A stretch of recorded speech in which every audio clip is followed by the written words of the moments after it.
am an inside sales rep, and that's basically taking the quote from the customer, the order, and then releasing their material once that material becomes ready.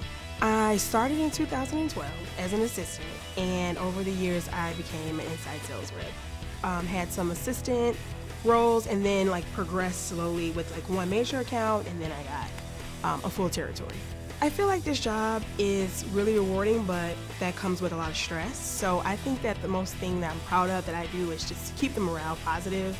Try to have a good laugh every so often just to make sure we're not drowning in stress. Our product is the foundation of everything. So buildings, bridges, stadiums. I actually have a customer right now who makes large dumpsters with our product. So it's literally from large scales to small scales. We're in Walmart's gas stations. So you pretty much see what you do on the desk out everywhere you go. So it's pretty cool.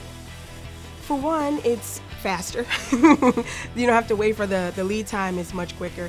And then when you think about it on a larger scale, keeping the jobs here in America for our family and not outsourced from other countries.